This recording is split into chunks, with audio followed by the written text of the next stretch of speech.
नमस्कार, आपके साथ मैं प्रदीप राज। डुगडुगी के प्राइम न्यूज में आपका स्वागत है। आइए बढ़ते हैं प्राइम खबरों की ओर।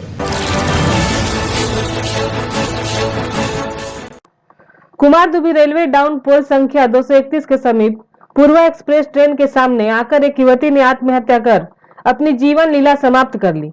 घटना के संबंध में बताया जा रहा है कि युवती कुछ दिन पूर्व ही मधुपुर से अपने चाचा राजेश कुमार रवानी के घर चिरकुंडा सोना डंगाल आई थी।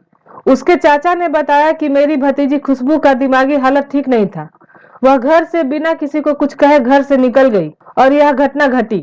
घटना की सूचना मिलते ही कुमारडुबी स्टेशन मास्टर व आरपीएफ की टीम मौके पर पहुंच युवती के शव को कब्जे में लेकर पोस्टमार्टम के लिए भेज दिया।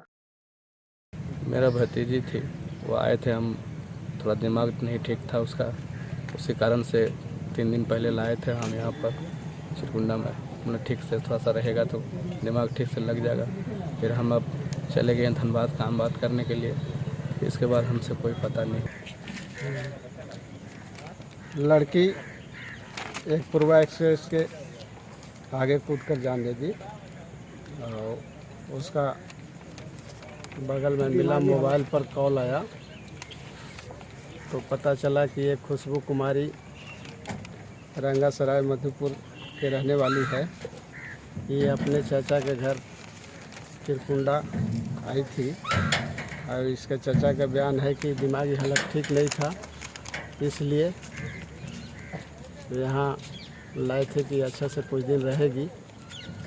ये सुबह करीब 10 बजे घर से निकली, दवा लेने जा रहे हैं कहकर, और ये पूर्वा एक्सप्रेस के आगे कूद गई। बोकारो जिले के स्टील प्लांट के प्रथम पाली में बीएसएल के एसएमएस 2 विभाग में मिक्सर क्लीनिंग के दौरान एक जाम का टुकड़ा हॉट मेटल लैडर में जा गिरा और उसका छींटा उड़कर टेक्नीशियन ए अंसारी पर पड़ा, जिससे वह घायल हो गए। आनंद फानन में उन्हें इलाज के लिए अस्पताल में भर्ती कराया गया, जहां उनकी हालत स्थिर है।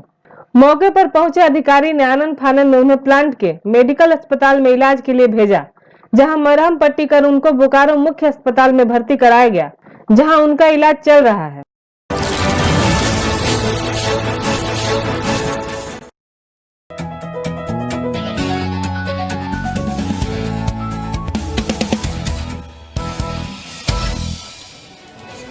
और रोजगार समाचार में आज आपको बताएंगे स्टेट बैंक ऑफ इंडिया में रोजगार के अवसरों के बारे में, जहां पर सिक्योरिटी एनालिस्ट से जुड़े हुए असिस्टेंट मैनेजर से जुड़े 40 पदों पर नियुक्ति के मौके हैं। इसके लिए बीई, बीटेक, एमसीए और एमएससी की योग्यता की जरूरत होगी। वेतन होगा 23,700 से लेकर 42,020 रुपए प्रति महीना और साथ ही इसके अलावा भत्ते भी होंगे। अधिकतम उम्र सीमा 28 साल की है और आवेदन की आखिरी तारीख है 11 जनवरी। इसके अलावा स्टेट बैंक ऑफ इंडिया में ही फायर इंजीनियर के 16 पदों पर नियुक्ति के मौके हैं।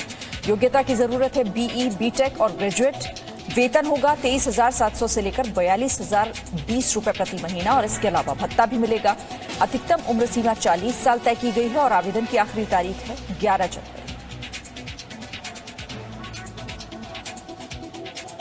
स्टेट बैंक ऑफ इंडिया में सिक्योरिटी एनालिस्ट के डेप्यूटी मैनेजर के लिए भी 60 पदों के लिए नियुक्ति के अवसर हैं। इसके लिए योग्यता की जरूरत होगी बीई, बीटेक, एमसीए और एमएससी की। वेतन होगा 31,705 रुपए से लेकर 45,000 रुपए 950 रुपए प्रति महीना और इसके अलावा भत्ता भी मिलेगा। अधिकतम उम्र सीमा 33 साल। आवेदन की आखिरी तारीख 11 जनवरी।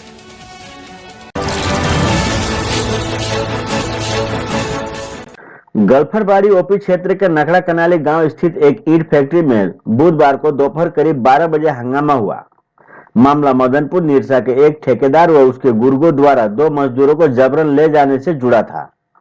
दोनों मजदूर महादेव बावरी एवं भोला बावरी निरसा के तिलतोड़िया गांव का रहने वाले हैं।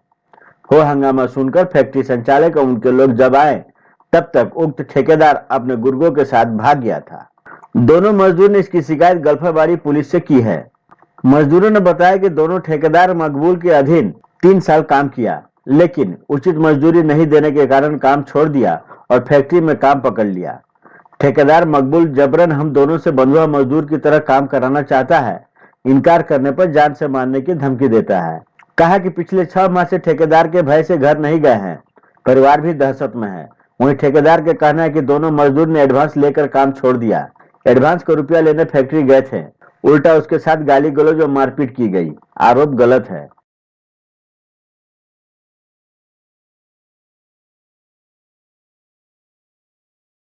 हम लोग जब पढ़ाई करते थे तो हिसाब नहीं दे रहे। कानपुर का है, शेख मोहिनुल नाम है उसका। उसके पास 3 साल से काम कर रहे थे। तो जब पैसा मांगते थे तभी भी गाली देता था और बलजबरी करता था, कुछ भी बोल देता है। और उसके बाद जब हिसाब मांगते तो हिसाब तो नहीं दिया और बार बार बोले तुमसे पैसा पाते हैं। मेरा बीवी का प्रेगनेंट है, अभी डिलीवरी का कब होगा मालूम नहीं है। आज डर से घर नहीं जा पा रहे हैं, क्या करेंगे? ऐसा जहाँ मिलेगा वैसे उठा लेंगे तुमको। मेरा नाम है महेश भोला, मैं बोल उठा कर ले जाएंगे। दुमका नगर थाना के शिव पहाड़ इलाके में बबलू सिंह ने आर्थिक तंगी से परेशान होकर आत्महत्या कर ली। बबलू सिंह पेशे से निजी वाहन का चालक था। जानकारी के मुताबिक हाल के दिनों में उसकी नौकरी चली गई थी। इसके साथ ही उसने अपनी गारंटी पर एक व्यक्ति को कर्ज दिलाया था, लेकिन जब दुकानदार को पैसे नहीं वापस हुए तो वह बबलू को परेशान कर रहा था। मृतक बबलू सिंह के 4 बच्चे हैं। बबलू सिंह के शव को पुलिस ने अपने कब्जे में ले लिया है। शव का पोस्टमार्टम गुरुवार को कराया जाएगा।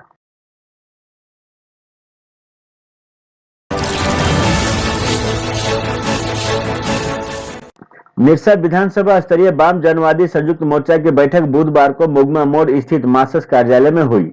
बैठक में निरसा में हुए मोर्चा के कन्वेंशन की समीक्षा की गई। इसमें निर्णय लिया गया कि 4 और 5 जनवरी को निरसा दक्षिण व उत्तर के गांवों में किसानों के बीच केंद्र सरकार के किसान विरोधी बिल का भंडाफोड़ व किसान आंदोलन के पक्ष में किसानों को जोड़ने के लिए अभियान की शुरुआत की जाएगी।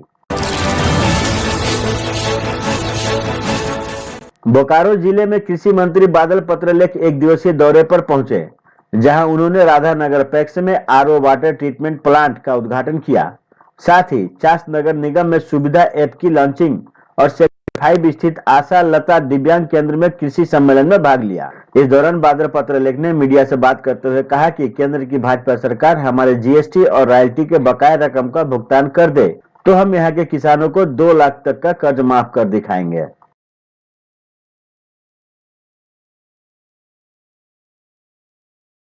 पहला साल में हम 2000 करोड़ की ऋण माफी करते हैं। पहला साल में अनगिनत योजनाओं को लेकर आते हैं। मुख्यमंत्री पशुधन योजना 355 करोड़ का लाते हैं। फसल राहत के नाम पर 100 करोड़ लाते हैं। आप उनसे पूछिए कि 2016, 17, 18 में आपने बीमा कंपनियों को कुल 493 करोड़ दे दिए। ग्यारकुंड दक्षिण पंचायत के नखड़ा कनाली गांव में सरकारी जमीन पर आंगनबाड़ी केंद्र का निर्माण का विरोध हो रहा है।